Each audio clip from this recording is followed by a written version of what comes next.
Hey, welcome to Pro Mindset Podcast. This is Craig Doman, your host. And today I've got a very interesting guest by the name of Jason Yarusi. Jason is out of Nashville, Tennessee by way of New Jersey. Jason, welcome to Pro Mindset. Okay, so I'm going to give everybody a little bit of a sneak preview of your background. You're Craig, a it's great to be two-time here. podcaster. You run two podcasts. You're a speaker. You're an entrepreneur. You're a real estate magnate in multifamily real estate. You've got over 2,000 doors. And what else am I forgetting? You're an author. Are you an author? I am an author. Yes. I have a book. Just have another ebook coming out shortly here. And I have an Holy amazing wife smokes. and three Okay, little kids Jason. and Why a don't bulldog. you, And we we have some met chickens now. through a mastermind program with that's Anthony rounding out the Trucks family, I guess. earlier this year. You're uber successful today, and you have this program and you've got this model called Live 100. Would you share with everybody? Let's just start right there. What does Live 100 mean to you, and how does it impact people that learn about it?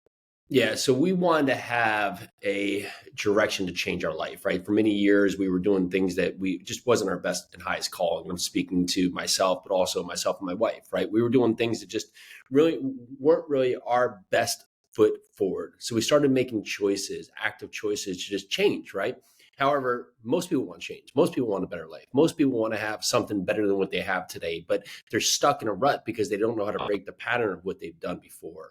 So I started to make active change in my life. It started really with me, right? So many times we want the outset to really help us be better when it really becomes us having to change ourselves. So it was a process that I've changed and I've now go out there and help others do called Live 100. It's where you break your bad habits, build your future success, and magnify your momentum, right? And that was one of the biggest changes in us is that we were on paths that just weren't great for us, right? We were bartenders, we were working in a number of different restaurants, all these different things, but we wanted to have more.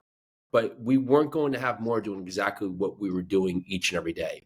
So we made conscious decisions, and it didn't happen overnight, but we started to make small, better changes to our daily activities to break the bad habits, to have good habits that got put in place. And over time, the momentum built, and we started to change the course of our life from everything from getting up early to just changing how we looked down at everything that was in front of us, right? Having a more optimistic view to just looking at different investment opportunities that could better suit us and a better lifestyle that could better fit us. And from being bartenders, we've now acquired about 300 million in real estate, 7 states, own a ton of apartment communities and a number of different other projects that Jason, we so for do that here listener out there, actively and for out of me and Murfreesboro, everybody Tennessee. on That's the planet, just south of Nashville. what's the first step you got to take on this Live 100? Because you can't gain momentum and you can't. So just to kind of be more dialed in, it's not about the momentum yet. It's not Yeah, about doing the right things yet. It's about getting out of the rut. What do you do to get out of the rut? first step is self-awareness. And this is one of the hardest things is take a true look at ourselves and truly just be honest with where we are today. Right? If you are a truck driver or you're working as a line cook or you're being a garbage man, right? That's fine. That's our starting place, right? And that's what we have to build off. But we have to be honest about what is going right in our life and what is not going right, right? Where do we stand today in terms of the pecking order? And do we want more, right? Do we want someone else's goals and visions and dreams, or is it actually something that we truly have a why within us that we're going after? So to be self-aware about who we are and how we're acting. Do we have good habits that we can build upon, or do we have a temper? Do we have a bad money habits? Like, what are the issues in front of us today that truly I need love to be that. eliminated or addressed for us So to really what have it the is ability to start being accountable a for the next steps in our self-assessment life?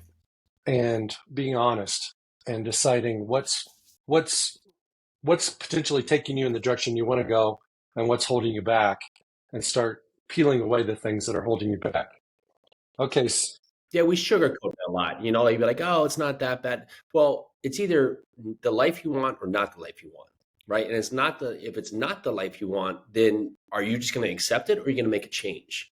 And so we have to be aware with ourselves and say, listen, I don't have the money in my bank account that I want. I'm not driving the car I want. I don't have the relationships I want. Okay, I don't. Fine. I'm aware of that now. today is the day that I start to address what I don't have by Amen. starting to act in a So position and making myself share with accountable for everybody your what I athletic can background. have if I So put the steps into action. Yep. So was always athletic growing up. Played football into college right there. Had a little injury that basically stopped me from playing past there, but went to Lehigh University, played football there. And then that was pretty much my step of what I said, okay, this is where I was at. And then, you get into college, you start making decisions of what you would do. I had a finance degree, graduated with that. And then we went into the bar world. And then early 2008, I came upon just running. It was just when I didn't have friends that really wanted to get out there and play sports anymore, I started running. So I started running a number of marathons. I've done probably dozens and dozens of marathons now. But in 2017, I discovered ultra running and I started to run ultra marathons. So I've now done a couple 100-mile races, 50-mile races, 31-mile races, a bunch of those. I ran about 2,500 2,600 miles in 1 year back in 2021, ran 18 marathons in a month. So I've done a lot of now long okay, let me distance ask you running something just to about this really 100 test mile myself and just see marathon. where I my have a limits buddy are. that did this back in August, and he talked about the 62-mile cliff, and then he also talked about the pain cave. Do you know anything about either one of those? No, I can envision where he's going there, right? Because think of this, like when we set off on anything. So a marathon, typically you'll go through like, a couple month training program or 6-week training program or 12-week training program. Pick the program you want to do, right? And a marathon's 26.2 miles, and somewhere 3 or 4 weeks out, you'll run probably 2 20-mile races because typically it's like, they call it like the 20-mile cliff, right? Where your mind breaks at 20, right? So you try to do those to get yourself ready for the marathon. So coming up to a 100-mile race, I couldn't imagine, I didn't have a training program, so I couldn't imagine that I would just run like 2 80-mile races like before the race. So I was like, that just seems ridiculous. So what could I do to be conditioned for it? Because what they say in ultras is the first 50 miles are your legs and the last 50 miles are your mind. So that's where I think he's probably going with that terminology there. Because in most life, we don't have an idea of what the goal is because we've never done the goal, right? So I want to make $1 million or I want to have that perfect, spouse, right? Well, I don't have it. So I don't know what that feels like. So my idea is the methodology that I don't know how to act upon, right? And that's why New Year's resolutions, like 88% of them fail. It's because we start off with this grandiose idea, but we have no foundation built upon it, right? So if I was to start today and say, here I am at my race, okay, I only have to run 100 miles today, my mind would break because it never did it, right? But if I can go out there and say, okay, listen, I can control what I can control. And what I came upon was that going into this, I came up with the 100-mile mindset where I don't know how to run 100 miles.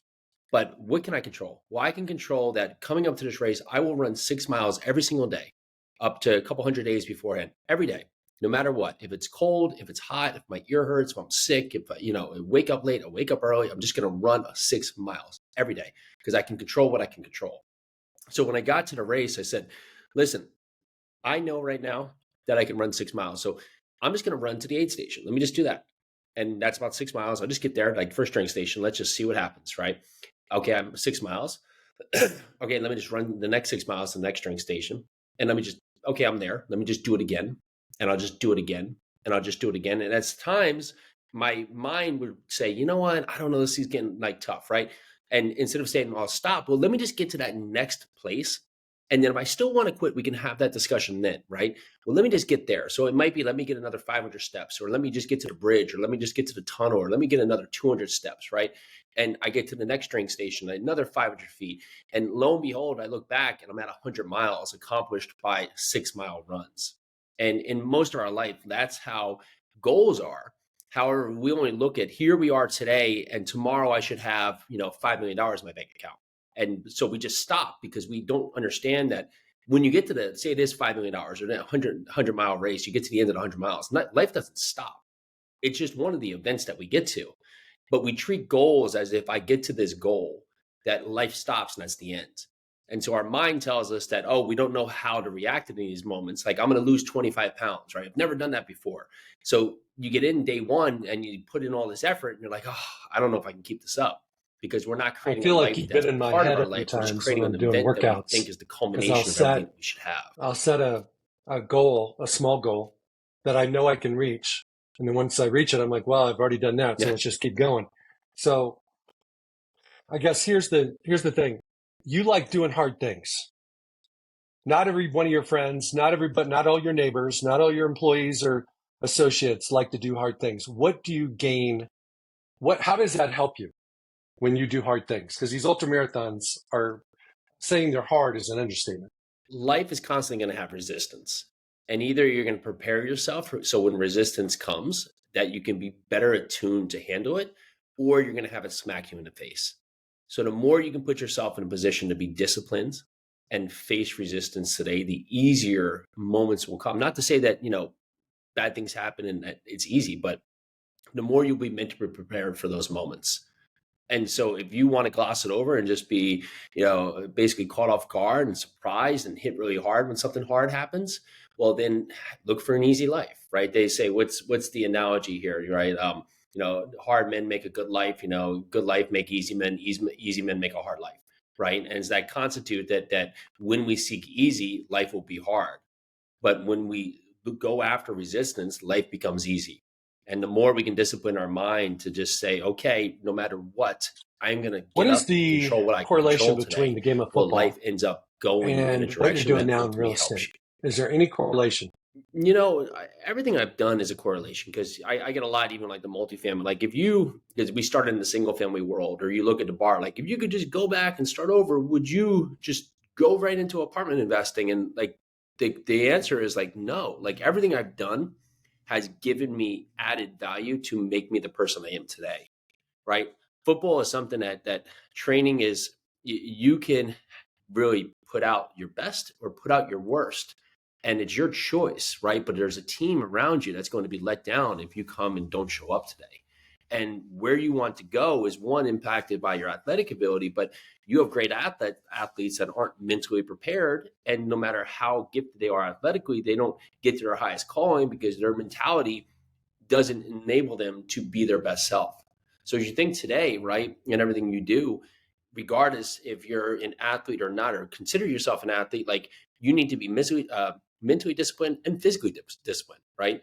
You don't want to be mentally available where you make all this money, but then your body's breaking down, right? And you can't enjoy it, or you can't go out there and have the future rewards of it because you haven't taken care of yourself. So the goal in life and with anything is to have a full rounded, family, faith, fitness, finances, right? That gives you all the aptitude to be able to have your best self forward. So when you look at the game of football, it's highly taxing, but you do a lot of work beforehand, right? They show up to the game. The game is just a culmination of all the work they put in there. They don't just show up to the game without the work beforehand, right? They're doing work in themselves. They're doing work in, the rooms just to go over plays, to go over, video train, to go over now just training to be in performance stage, to work as a team, right? And that's life too. You can equate that to anything, right? You show up to be your best self. Well, now you have a family, you have, a wife, you have kids, right? That's the training you've worked on before. Now you have these kids that are responsible for you, right? So that they're your team, right? You have this wife that you need to be your best self for and show up for, right? That's your training of how you show up. So when the kids are sick or something happens, wife gets in a car accident, right? You have the Absolutely. training and the Okay, you discipline to go out shared there and be in a place off that you can help camera the scenario and not break down a and do life the big event that click. happened to you when you were bartending before you moved to Tennessee and started this multifamily empire that was life changing for you. Everybody has that dip and that valley moment. Why don't you share for our audience your valley moment and Mm-hmm. what you learned from it and how it helps you today? Yeah, I've had a number of events that, of course, just have an opportunity. I'm sure listeners have as well, right? Things happen that just aren't dictated of how you think your course of life is going to be, right? And I was working at a very busy bar. I wasn't happy being there because I didn't feel like I was using my best self forward, right? But I was in a position that I was blaming the exterior for my results, right? It wasn't me. I was blaming outside. So I left that bar, after a night of work. I had a bike. I was in New York City. I was riding across Manhattan on my bike real late at night till 2, 3 in the morning. And I had turned down Second Ave, just angry at the world, right? Because the world was keeping me where I am, right? Of course. And lo and behold, flashlight coming out of nowhere, and a car was trying to make the light, and it cut all the way across Second Ave. And next thing I know, I'm on the windshield flying in the air. And I wake up just with the roar of Second Ave, the cars and the traffic coming down the road. And here I am with some kids who I think were French, just screaming to get me out of the road. Well, I got to the side of the road, had a busted arm. My arm was hanging down, face bleeding, right? All these different things, and got put to the ambulance and got to the ambulance just with the frame of reference is that a couple of days earlier, I had a moment when all my money had been taken by someone who thought they needed it, right? So they didn't do it to put me out. It was more that they thought they were in need and I was short on rent. So my mind, after leaving the place I didn't want to be, getting hit by a car, putting me in a state of disrepair, where I ended up having surgery to put a pin in my wrist, I had stitches in my chin, stitches in the back of my head. The only thought I had leaving the hospital was, man, I have to get back to work. This job I don't want to be at, right? This job that I thought was my issue because I need to make money to be able to pay rent. So I had this cycle of life that was putting me on this hamster wheel of just unfortunate circumstances, and also just I couldn't see a way out. And I said to myself that night that I need to make a change or my life is going to continue to go down this dramatic fashion of unfortunate events. And at that moment, I'm not going to say, hey, I left and, next thing I know, the world was magic. But I left out that night on a passion, on a purpose to go out there and choose a better future. And I started making small choices that eventually started to snowball. Give us an example of one or two of those choices that allowed you made me to start getting to the life They might that I not have been today. big ones, but they were different ones. It was like the next right step. You made the next right step, and how that helped you start gaining some momentum. One of the biggest ones has been getting up early. And getting up early is for a lot of reasons, is that it's a choice. Most people say, I'm not a morning person. What I did is I started getting up early, because even today, like having a young family, is that the kids get up, they don't care if I haven't gone up to get my workout, right? They just want to hang out with dad. They need to get to school. They have all these other points, right? So I started religiously getting up at 4:32 a.m., 4, 3, 2, 1, go, get out of bed. And I would get up out of bed, have a glass of water, drink coffee, meditate, go work out, go run, and then get back. And now the effects of that is I would get back. The kids may just be working out. My wife, Peely, she can go have some time for herself. The kids are just waking up. And I've now completed and won a lot of my day out of the onset. Because in adverse, right, my life before was that I'd wake up late. I was constantly rushed. I was constantly, maybe I'd have a couple of beers for the night before. I would be up too late, and then I wouldn't be in my best position to win. So what I had in front of me was already out of the gate. So I was just creating misfortune after misfortune. Getting back where life is already in a situation of just uncontrolled events is that if I can get up and control what I control, by the time the day starts, if the day, from 9 a.m., 10 a.m., 11 a.m. on just goes into a wild setting of just different events throughout the day, I've already won my day. So I can look back and say, I got a win out of the way. And when you start stacking wins, your life starts to take hold of itself and you start to create momentum that wasn't there before. Because in the opposite effect is that most and many out there, they wake up, they hit the snooze button, maybe sleep, hit it again, right? They get up late. They probably eat something poor because they're rushed. They just get out. They're short with their wife or short with their kids because they're rushed to get to work. They get stuck in traffic. They're angry about getting stuck in traffic.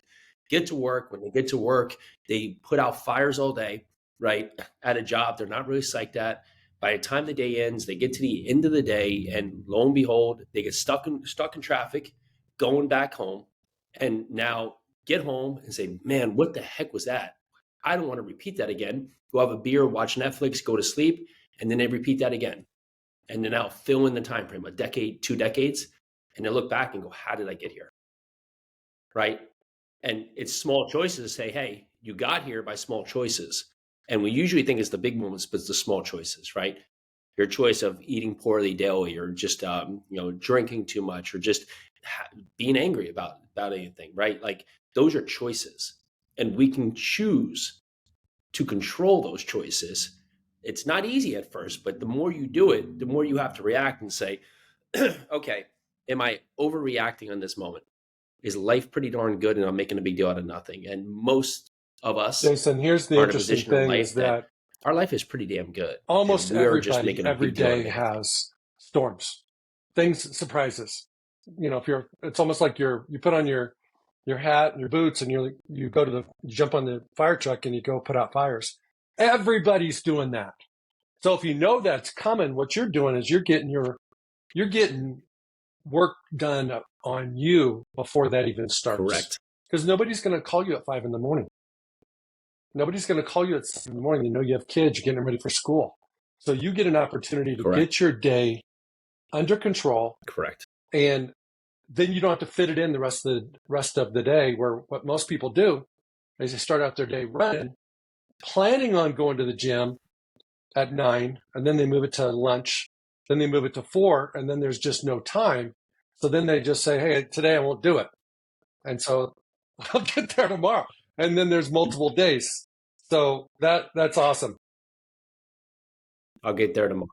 Yeah. Correct. Yeah. I call this after self-awareness is that you have to start owning where you are, right? Having discipline, self-accountability. And that's one of the biggest pieces here, and one of the pillars here of the Live 100 program is that you need to be accountable for yourself. In most life, we want others. Like you can imagine, like, Craig, we had a podcast today and you didn't show up, right? And so we want you to be like me to be upset with you, but maybe I was late, or I didn't have the best offer, or I didn't give you, the right access to the information, or I didn't give you the right link, right?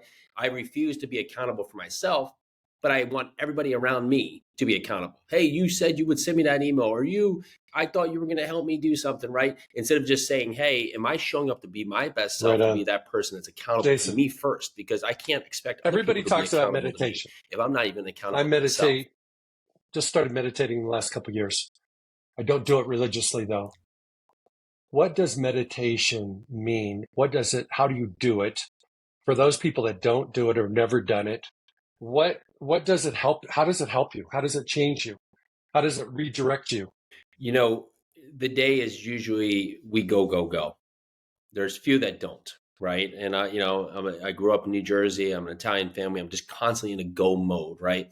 And our lives are in that point where we never slow down to stop. We never slow down to allow a pace to our life, right?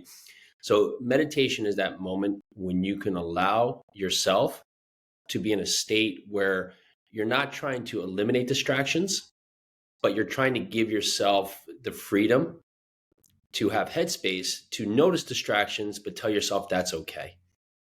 And in most of the day, we're constantly in a world of distractions. The second you get off your phone, you get up, your phone's pinging, people are calling you, you're texting, you're getting, social media alerts, you're checking your bank accounts, you're having ping, pong, boom, from left, right, forward. Meditation is that moment that you can take a breath for yourself to allow yourself to just truly have the time to prepare yourself both mentally and physically for the day that's going to come in front of you. And no, I don't think anybody's perfect at meditation, but what it does is it gives you a calming moment to allow a reset within yourself so you're prepared for what's to come after. And so what it has done for me, it's given me a more patient one of the outlook, things, being an Italian, being a dude, come throughout the day. Most guys are, including myself, we're hot-tempered. We have road rage. We do all those things. Somebody honks at us and we look at him sideways like, why are you honking at me? But when you have a calming mind, you can receive it. You can almost step above it and go, hey, there must be something going on with that person. They must be late for a meeting. Somebody's pregnant in the back seat. Something's going on, and you can just calmly get out of their way and let your ego not step up and want to be confrontational. Yeah, it's a moment to give grace to other people, right? Because it's just like you said, like we don't know what's going on in everybody's life, right? And so they may be rushing to get somewhere. Well, maybe there's something really important they have to get to, right? And maybe if I don't get out of the way, maybe that important event is missed, or something's happened, or something bad has happened in their life. And there's a moment in time when we could react, just make it harder on them, or maybe we just get out of the way. Because most of the time, we're not ever going to remember that moment tomorrow, the next day, a week from now. So why does it matter right now? Why are we going to spend our headspace on it? Because we typically live a life where, you'll have You could have a day that's 99.7% awesome, and then someone cut you off and you would be enraged for hours about this literally 0.03 moment in your day about nothing. You know what I mean? And so you allow these moments that are just moments. Like, you didn't have a bad day. You had one moment that lasted 20 seconds that you allowed. Absolutely. If Well, it one of the as bad things as it gets, that, but I think we're getting doing back pretty to good. that, So the world of that one podcasting, if that's all that small, happens in a day, I think we're okay. like distraction or interruption, that's what people that are myopic about it, that's all they talk about at work. That's what they talk about at lunch. Hey, you wouldn't believe what happened on the drive to work. Then they go to the gym and somebody cuts them off going in the gym, and they're like, here we go again. And they're on this spin cycle they can't get off of because they're focusing on the minor instead of the major. Yeah. Yeah. When they wake up, the day is in urgent mode, right? And so it's like you're constantly living everything where it's like code red, right? And so your life is built on code red when there's actually just no code red. It's just how you're reacting to code red, right? And so when we can take a moment to just say, okay, listen, like, I'm aware I'm acting like that. I understand it, right? So I have to notice when things get to me so I can just take a deep breath, right? If you just take a deep breath, most of those moments pass by and then you're just move on again, right? And we can do that. We can start to be accountable to ourselves and say, listen, that's kind of ridiculous. So let me stop there, right? Because if I want to have greatness, right, the third pillar is, right, position yourself for greatness, is that I have to stop being angry about moments that really don't empower me forward, right? Do these moments help me? Like, I'm mad at someone in traffic. Like, how is that going to make me live my 100? How is it going to make me a better person? It's not. So I have to understand that, okay, well, that person might be in a rush. Fine. I can still just do what I'm doing. It's not going to affect me any. I'll never see this person again. I don't even know who's in the car. Jason, you've alluded to So a I can couple just take a deep times the breath and pillars. say, listen, you have 3 or 4 to live 100. that just happened. On to the next.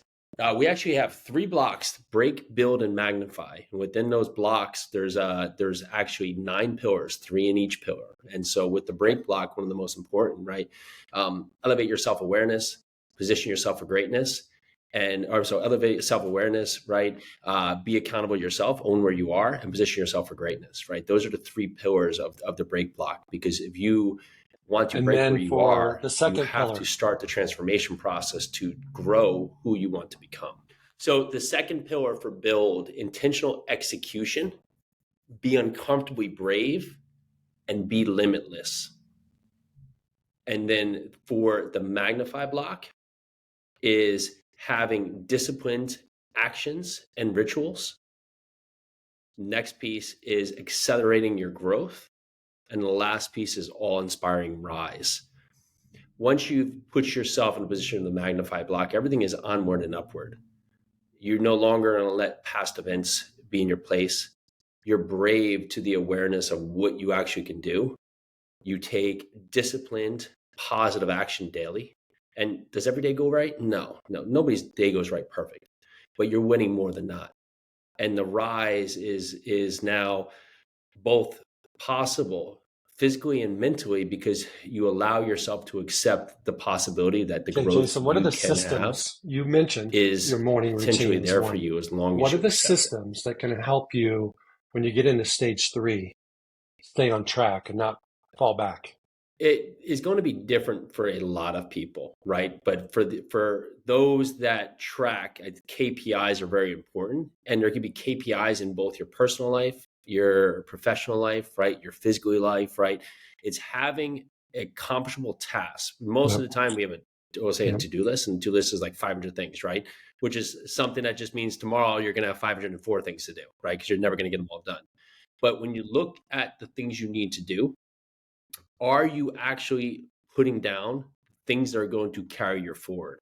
Sure, you have to pick your kids up for school. Sure, there's these things that are like, these are things that have to do, right? These are things that you have to do because it helps you and your family forward. But today, if you want to go out there and buy a multifamily building, are you working with a coach? Are you looking at deals? Have you called a broker, right, today to get the deal to come across? If you have a deal, are you calling the bank, right? What is the 1, 2, 3 things on your day that would be powerful to help push you forward to the next level of your success?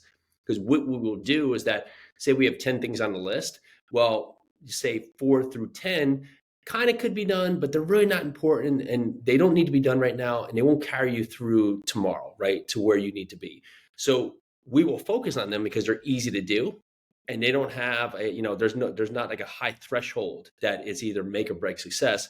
So we will do them each and every day and not focus on the three things that really could push us forward, because we're usually fearful of the outcome, right? We're fearful of having the success, right? We're fearful of having the failure. And because those three things are make and break, we will push off from having them done. But when you can say, these are the three things today that can help carry me forward to be a better version of myself, to help me, whether it's personally, physically, financially, however it is, when you put those three things down and you constantly go after them, first thing out of the gate each and every day, Is you KPI make key leaps and performance bounds in your life because you are indicators, or is it something getting else? massive results in the things that are most important to Okay. you in your life. Yeah, key performance indicators. And you can use those in each and every. And what you do with those is that, again, you can't accomplish the result, right? So if I want to make $1 million, right, I can't KPI that. But what I could put down are indicators of what would be something of a result that can get me to the result of $1 million. So if my goal right now is to buy a building, right, in each building, maybe I get a fee for buying the building. Well, and to get buildings, I need to get leads. What I can control is that today I'm going to make 20 calls to potential sellers of properties. I can control the 20 calls. I can't control if the seller's picked up. I can't control if they want to sell me a building. I can't control if I actually get a fee from those buildings. I can control what I do. And when you do that, the results that come from it, if you're religious to it, start to get you to the goal of $1 million, because now you're doing things that can be controlled, that you can track. Most of us say, I want $1 million. Well, how are you going to get there? Well, I'm going to do something. Okay. Well, you can't control that. You just say, well, I don't have $1 million today. Well, you can't So in control that. sports, What you can one of the control is biggest the things that steps you're taking each and every day. athletes struggle with is their belief in themselves and their confidence in their skills and the sport that they play. How does Live 100 touch confidence? How does it touch belief in who you are? Where you put in intentional execution, right? Because each and every day, no matter how the day falls yesterday, you still have to wake up with the brain, the mindset that's right between your ears, right? Your biggest critic is going to be yourself. From out of the gate, your fears are going to constantly be within you each and every moment when you wake up, right? So each and every day, before you do anything, before you go after your goals, go after to live on your 100, do anything, you have to be prepared to mentally take on yourself. And that's the hardest thing for most people to overcome, is they can't get out of their own way. And when you start putting in habits and rituals that are positive to your day, the habits are things that you get up and do religiously out of the gate. And that puts you in a positive mindset and mind frame to be able to start to take on the day in a positive way. When we get up regularly, when you get up, say you tell yourself you get up at 5:25 every day, and you start to do that, right? You don't start thinking about it every day because you've built in a good habit. And when you get in a good habit, you get yourself prepared in the morning. So you don't have to worry about, hey, can I sleep for 10 minutes longer? Can I sleep for, can I hit the snooze button tomorrow? Should I wake up at 6? Should I wake up at 5, right? Oh, tomorrow I have this thing at 7, maybe I should wake up early. You get up that time each and every day. So now you put yourself on autopilot. And so now you position your mind that you could take that thought out of your mind of what you need to do. Or I get up and work out every day, right? You get up and you do that, right? It's not that, hey, should I work out today? No, you do that. Or each and every day at 7:30 a.m., I make 5 calls to potential sellers. Okay. So that's what I do each and every day. And what it does is it eliminates these thoughts of, we'll say, wishy-washy ideas or wishy-washy answers out of our minds and puts in positive action. And that positive action builds momentum. Most of us in life is that we open up all these doors of possibilities. And when we look at the future of goals, that's good for possibilities, but we open up possibilities for us actually doing things, right? Should I work out today? Should I eat well today? Should I wake up early today? Should I, be kind today, right? You think of all these things that we just open up possibilities for, that we say, should I? But what if you just take out the should and you say, today I wake up early. Today I eat right. Today I work out right. Today I be kind to people. Today I call sellers. Imagine you just told yourself you did that, and just each and everything, like your mind just gets up and does it. And now it starts to be on autopilot. And think about the limitless of just where your future could be. If each and every day you didn't have to basically lobby yourself to get up there and do positive things, you just get up there and do it. Because typically, most people, you want to work out, Most people, I don't know many that get to the end of the workout that started, didn't want to Yeah. do it. They're like, hey, I got to the end of this workout. Oh, I don't feel better, right? Most everybody's like, yep, I feel great. Right? And that's just the way the world So what I goes, is heard that you you say feel is you better after autopilot the your action is day with completed, good habits. regardless of where you started before you did the action. You start and you do, it builds into autopilot. Yes. But it takes effort to start the engine, right? Autopilot comes after repetition, but disciplined and being accountable for yourself is what puts you into that stage of autopilot. You may not just wake up tomorrow and say, okay, I wake up every single day. It, like a couple of days, you may struggle with yourself, like, okay, do I get out? Where now you just get up, I'm up, Okay, go. so you Why? said you Because had that's what you do. three lovely kids. What are your And that's when the children's autopilot ages? starts to kick in. Okay, boy, girl, boy. So let's start with your 9-year-old boy, your son. 9, What 7, have and you 5. introduced to him Boy, girl, boy. already about Live 100 that he's capable of doing? That's not the heavy-handed parent, that you've seen him do it and he loves it and Yeah. he's prospering from it. We started a bit ago just doing affirmations within the family.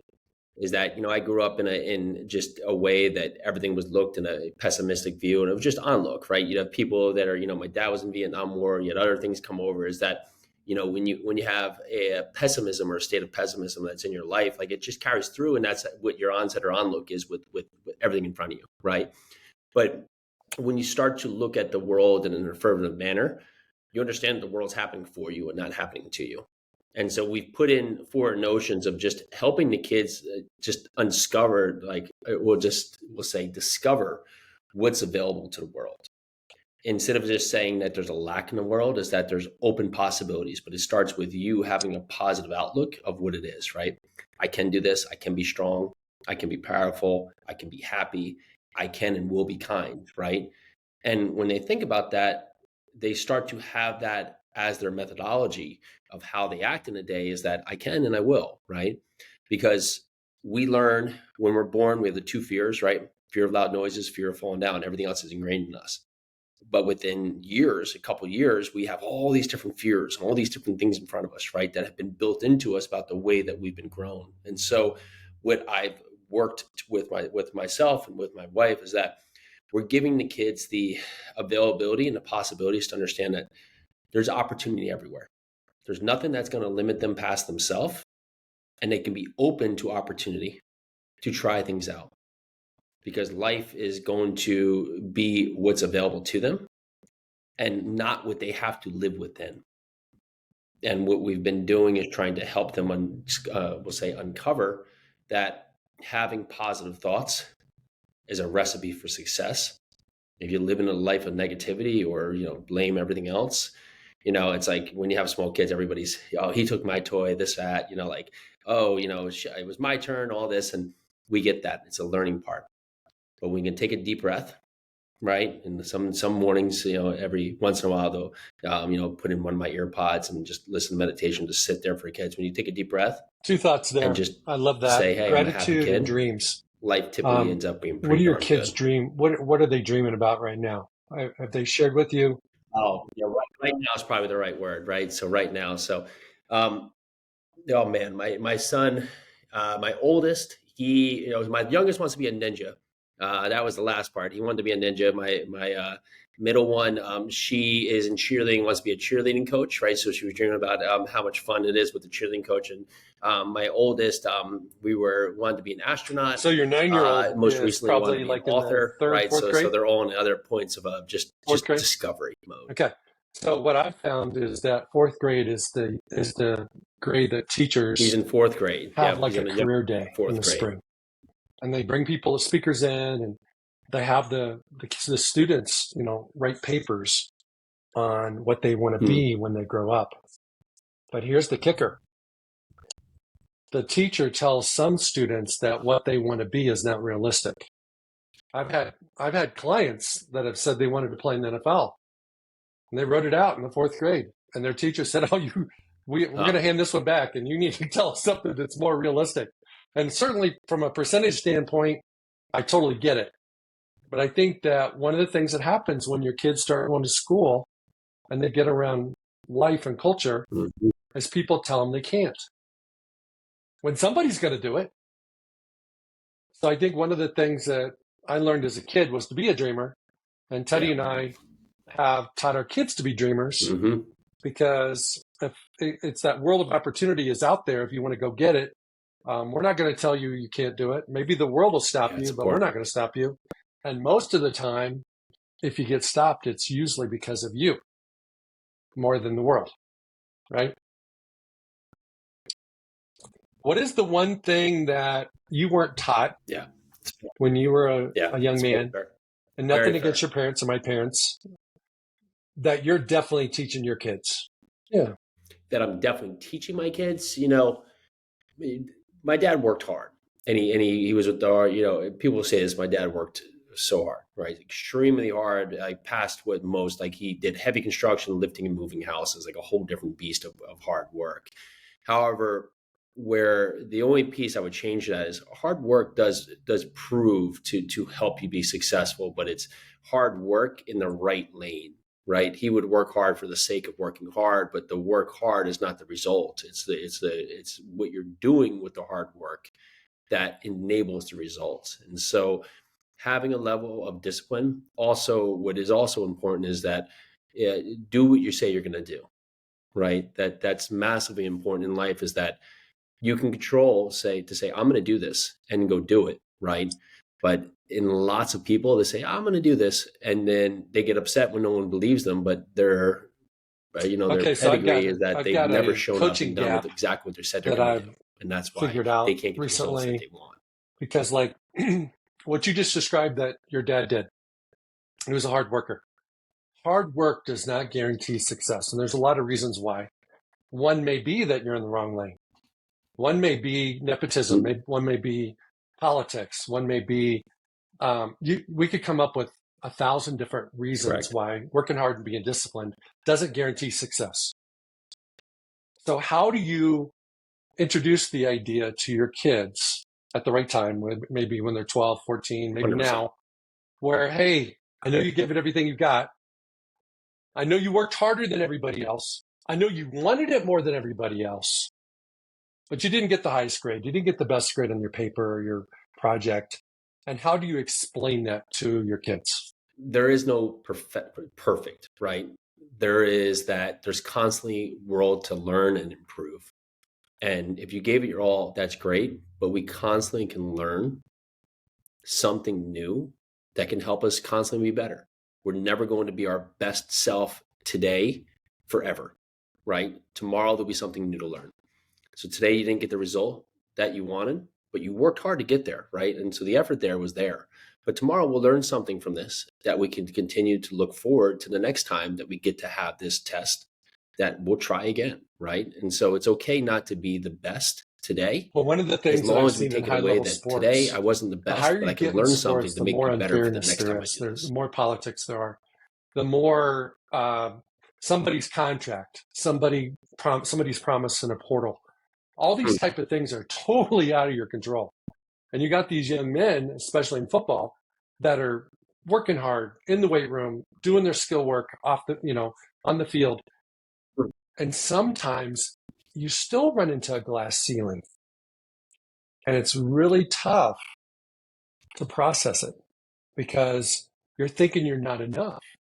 Yeah. You're thinking you're not doing the right things. You start second guessing yourself when in fact, sometimes you can only do what you can do because life isn't fair. Yeah. And your identity gets tied to these things that you put all your effort into it. And then you grow up in a place, and at most levels, if they're coming up to maybe go to the combine or be at that level where they get to potentially have the opportunity to go to the NFL, they've probably been the best rounds for years, right? And so to get to a point where they have to discover, there's a level where they might not be the best, or even at that part, they might be average, right? Or even if they are the best, maybe they tear their ACL. Maybe they do it twice, right? They have all these things that come up and they say, why me? Why me? And it just is that it's not you, it's just life. And we all go through these parts that we don't know how it's preparing us for later. But whatever has happened today is just helping us discover what's going to come to us in the future and open our mind to the possibilities of it. Not to say it's easy, right? For most of these, like you can imagine putting all that work. You think about the Olympics, right? One time you get to the Olympics and all of a sudden, get to the Olympics, you get hurt, right? Or something like that, right? And you can't go out there and participate when your whole life has been built upon that. And then there's no more, right? You're not going to have time, or you won't be of age to go back in a couple of years and be in the position to do it again. How do you take that forward?